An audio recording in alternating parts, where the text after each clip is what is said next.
Hello, ഇന്ന് നമ്മൾക്ക് മറ്റൊരു ഗിഫ്റ്റ് അൺബോക്സ് ചെയ്താലോ? ഏഞ്ചൽസ് ആർട്ട് ആൻഡ് ക്രാഫ്റ്റ് എന്ന ഇൻസ്റ്റാഗ്രാം പേജിൽ നിന്നും വന്നിട്ടുള്ള ഒരു മാജിക് മഗ്ഗാണ് കേട്ടോ.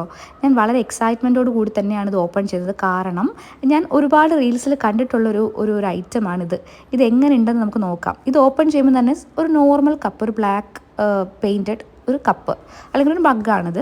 ഇതിലേക്ക് ഞാൻ നല്ല ചൂടുവെള്ളം ഒഴിച്ചു കൊടുക്കുകയാണ്. എന്നിട്ട് കാത്തിരിക്കുകയാണ് എന്ത് മാജിക്കാണ് ഈ മഗ്ഗ് കാണിക്കാൻ പോകുന്നത് എന്നത്. അങ്ങനെ കുറച്ച് നേരത്തെ കാത്തിരിപ്പിനൊടുവിൽ മഗ്ഗ് മാജിക് കാണിക്കാൻ തുടങ്ങിയിട്ടുണ്ട്. ഞങ്ങളുടെ ഫോട്ടോസൊക്കെ ഇതിങ്ങനെ അപ്പിയർ ആയിട്ട് വരുവാണ്. ചെറുതായിട്ട് ഇങ്ങനെ ബ്രൈറ്റ് ആയിട്ട് വരുന്നു. ശരിക്കും മാജിക്കാണ് കേട്ടോ. ഞങ്ങൾക്ക് രണ്ടാൾക്കും ഈ ഒരു മഗ്ഗ് നന്നായിട്ട് ഇഷ്ടപ്പെട്ടു. ഇതിൻ്റെ വർക്കിംഗ് എങ്ങനെയാണെന്ന് അറിയാതെ ഇങ്ങനെ അന്തം വിട്ട് നോക്കിക്കൊണ്ടിരിക്കുകയാണ്. എനിവേ, അടിപൊളിയായിട്ടുണ്ട്. Thank you Jebina. നിങ്ങളുടെ പ്രിയപ്പെട്ടവർക്ക് ഒരു സർപ്രൈസ് കൊടുക്കാൻ ഈ ഒരു മാജിക് മഗ്ഗ് വാങ്ങിച്ചു കൊടുക്കുന്നത് നല്ലൊരു ഓപ്ഷൻ ആയിരിക്കും എന്നാണ് എനിക്ക് തോന്നുന്നത്. അപ്പോൾ ആരും മറക്കണ്ട, ഏഞ്ചൽസ് ആർട്ട് ആൻഡ് ക്രാഫ്റ്റ് എന്ന ഇൻസ്റ്റാഗ്രാം പേജ്. അപ്പോൾ വീണ്ടും കാണാം. ടാറ്റാ.